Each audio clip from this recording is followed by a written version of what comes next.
Hey everybody, it's Ad the Red and welcome back to Sunrider Liberation Day Return. Like last we left off, we successfully recruited Ikari into our cause, because, you know, who else was I going to pick first? Unfortunately, though, it seems some bullshit's going down. What else would you expect? Before Ikari could make another move, the klaxon sounded. Red alert, the pack fleet has made its move. Oh hell, not now. Shit, change your plans, Captain. So I gotta go. I expect the best from you out there, right? Once we whoop some packed ass, I'll come back and deal with the chief. Actually, shit, I have to explain. Don't mention this to me during the battle. Of course, confidentiality and all. Yeah. Now, gotta go. The car leaped over the table and sprinted towards the hangar. Captain, we best make ourselves scarce. We're going to use what's beyond the bridge if you get discovered anywhere else in the battle. Alright, let's go. Show's recollection was coming back. It was about this time when the pack fleet advanced, choosing to launch a frontal attack using their riders to decimate the Alliance's shield cruisers, so their battleships could whittle down the Alliance fleet from a distance using laser attacks. Everything was happening exactly the same as before. He heard Ava's voice over the shipwide intercom. All hands, battle stations! The pack fleet is approaching our position. We can't let the crew see you in here. Claude opened a maintenance tunnel and crawled inside. In here, hurry! Outraged at getting a confined space with Claude. At least he'll be soft. Despite knowing that another Kato shield is no doubt rushing to the bridge right now, he couldn't help but feel like a pathetic coward crawling inside a maintenance line like the battle. No. My place on the bridge. I have to protect everyone. Finally, his better senses reigned in his emotions. No. He just had to leave that up to Ikari and the rest of the crew. He wasn't going to protect anyone by marching to the bridge right now. Shield swallowed his pride and crawled into the maintenance shaft. Claude at the gate, swallowing the two of them in darkness. Oh, great. All Shields could hear was the pounding of his heart. Sweat dripped down his eyebrows, tickling his nose and filling his mouth with the taste of sulfur. In a surreal moment, he heard his own voice at the intercom. All hands, prepare for anti-rider combat!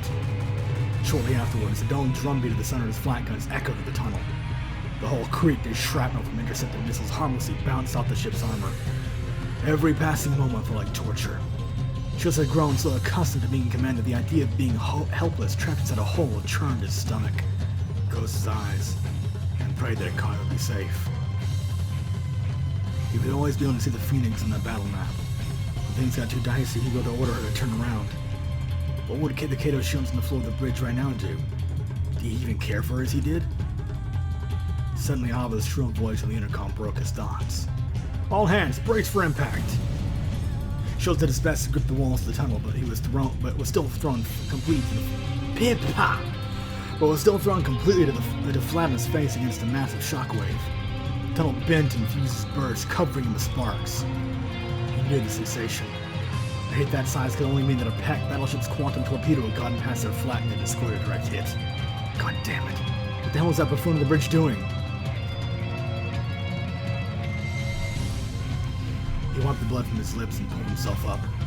Smoke seeped in from the gate, meaning that the hallway outside was now on fire. Shields cautiously opened the gate by a sliver and peeked outside, only to come face to face with the raging inferno. Crewmen pulled flame retardant hoses from the walls and struggled to put out the fire. Shield spotted a technician lying on the floor nearby, his uniform matted with blood. The fire approached and threatened to swallow him whole. If I jump out now, I can still save him. I have to do something, but it would mean blowing my cover. Oh no, I fucking knew it. The moment someone's life was in the line, that's exactly when they get ya. Oh shit. This is a hard one.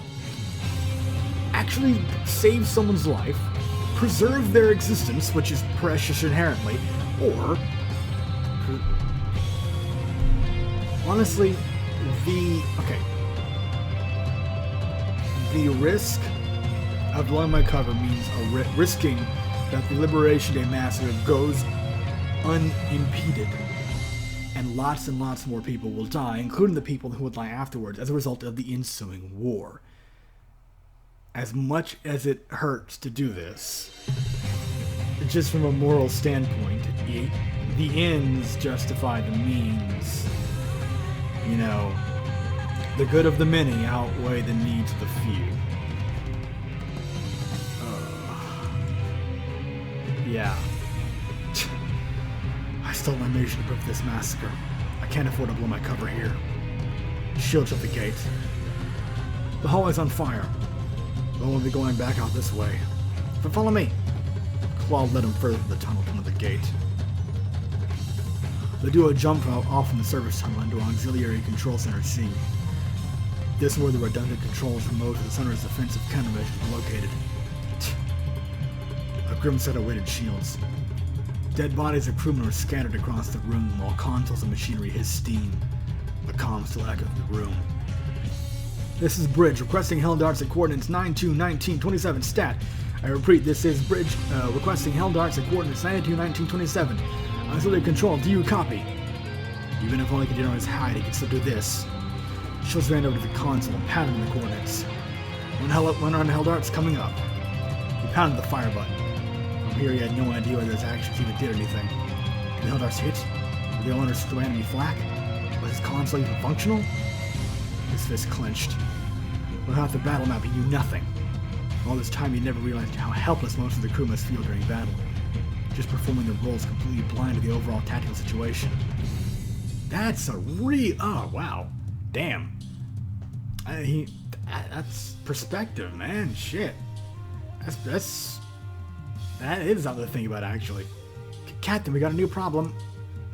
Claude opened the door to the auxiliary control, revealing a gnarly sight. Yeah, gnarly. The bloody bodies of crewmen were strewn throughout the hall. What in hell's... These men weren't killed by explosions or gunned down. What could have...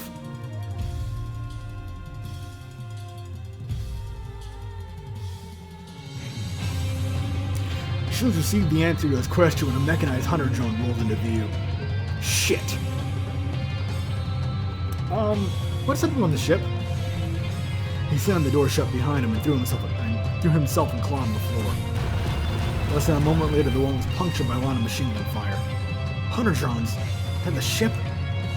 He had received some instruction about evasion drones during his training, but he figured they saw limited practical applications after never encountering them on the field. Indeed, this was the first time he'd ever seen them deployed during ship-to-ship operations. Shit, that just makes my life that much more complicated. Get back! Oh, fuck. Shields carried Claude back up and ran to the opposite end of the room, just as the drone fired its anti-armor cannon into the door, blowing a hole through the wall large enough for the drone to enter the auxiliary control room. The force of the explosion blew the duo off their feet, their eardrums ringing. Captain, how did they get here? Invasion drones. Some battleships fired torpedoes that drove through the hull of the ship and then dropped hunter drones and take over the ship from the inside. I've never heard about this. Get down! The two clambered behind heavy consoles as the drones sprayed bullets towards them. Holy! Against this onslaught of lead, two squishy humans like them were completely outmatched. Wait a minute. You're some kind of god, aren't you? Can't you do something? Just using my powers willy-nilly ain't such a good idea, Captain. Why the hell not? It's really hard to explain when a mechanized drone of death is raining down bullets on my head, okay? Shit. Shells pounded the console in rage. At this rate, they were going to be turned into mincemeat. Isn't there something you can do? I can manage this much. Claude reached into her cleavage. Where else? Then pulled out a small pistol. Whether she had materialized the gun using her powers or merely been packing heat between her boot all this time, he had no idea. He took the pistol. A handgun was obviously not going to even scratch the drone's armor, but it was something. Now armed, he surveyed the room for other tactical advantages. The service gate where they had entered the room was behind them. They could use it to retreat. He also noted canisters of liquid ongosite stored on the opposite end of the room. If he could somehow get to those...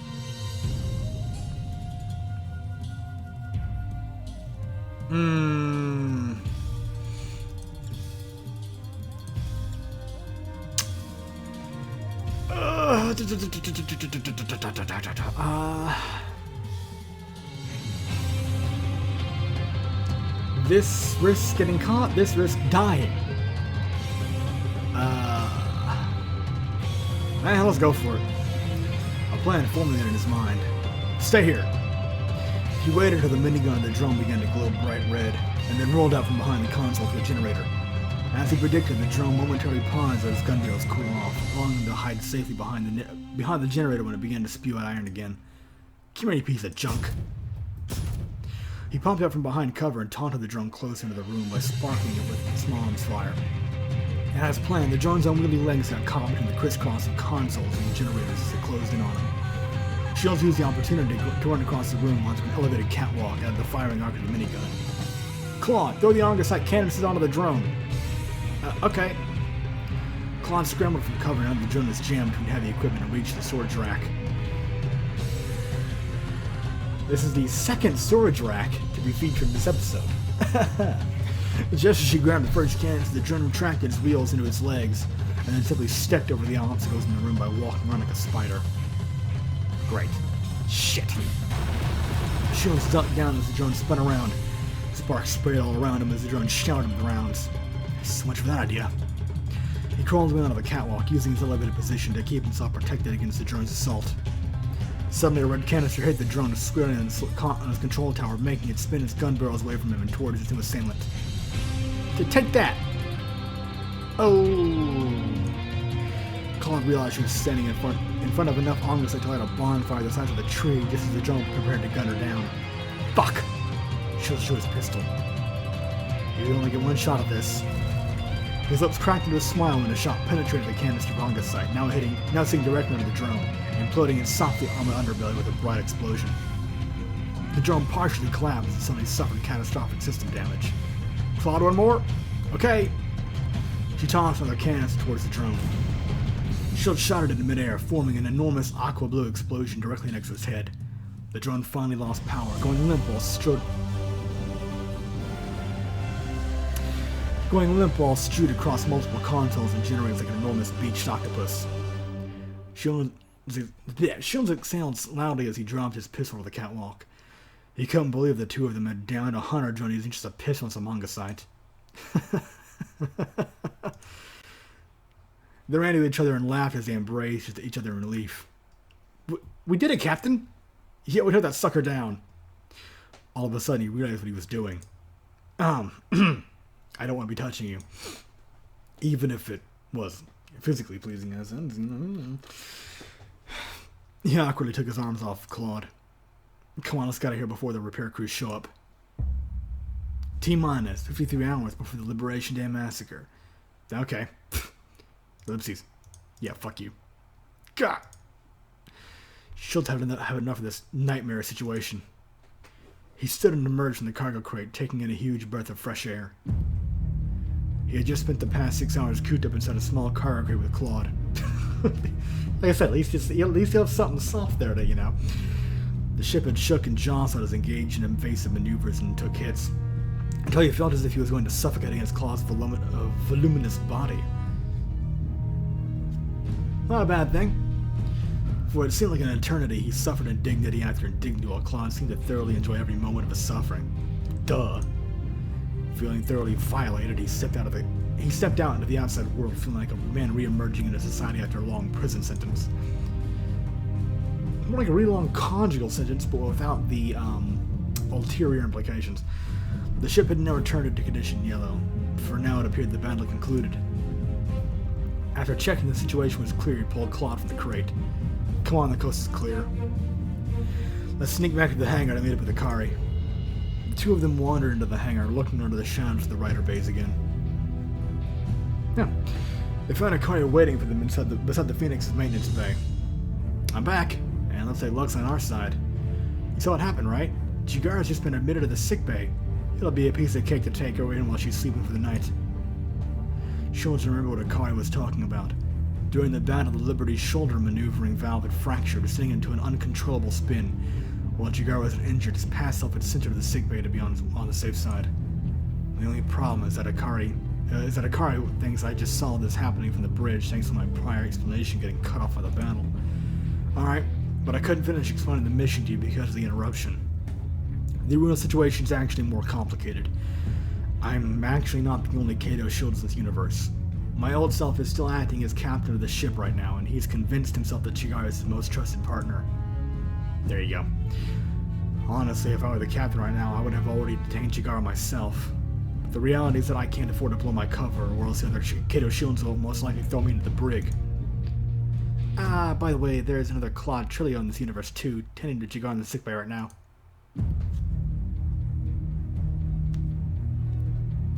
Fuck! What? Oh, isn't it obvious? My own self still exists in this timeline as well, piloting the Bianca and serving as the ship's loony doctor. She wouldn't just disappear because I time warped here. Oh, you're making my head hurt here. You mean the captain who just commanded me in battle and the Claude I fought alongside just a moment ago aren't you guys? That's the situation, yeah. This job just keeps getting weirder and weirder. This might also be a new record on my bizarre shit list. If it wasn't already, what was? Now you understand why secrecy is key. We also have another problem. We can't just kidnap Chigara and expect the battle tomorrow to play out the same way it did in my time. And expect the battle tomorrow to play out the same way as it did in my timeline. In fact, I haven't told you why Chigara enters the prototype's mind stream yet. Well, isn't it because she's actually a spy? No. I think Chigara isn't even aware herself that she will be used as a pawn in the prototype's plans.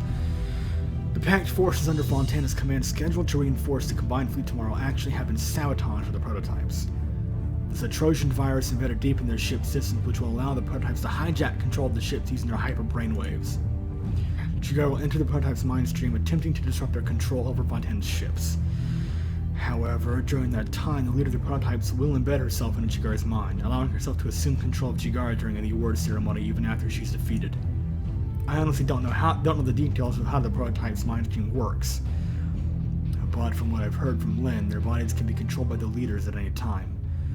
Although the prototype being controlled can resist to a certain degree as well with a strong enough force of will, the problem is that if Chigara doesn't enter the mind stream, then we'll all die tomorrow and the prototypes assume command of all Fontana's ships. Unless, if we were to somehow send an encrypted transmission to Fontana now, warning him of the Trojan, then he could potentially start devising a countermeasure right now. At the very least, he could pull his forces back so the prototypes can't use his ships against us. There's an encrypted FTL communicator in my office, I could use that. Alright, capture Chigara so she doesn't enter the mind stream in about 14 hours, send an encrypted FTL message to Fontana warning about the virus, avoid detection by the other Kato shields. On top of all that, we've got to figure out a way to make sure nobody notices Chigara's gone missing until at least the battle begins. No doubt that the Kato shields will launch a search as soon as he discovers that Chigara has vanished off the face of the ship. We'll take that risk. We have to kidnap Chigara as soon as possible, and there's nothing to waste. There is a certain body double sitting on our brig right now who almost looks identical to... Ooh. Oh.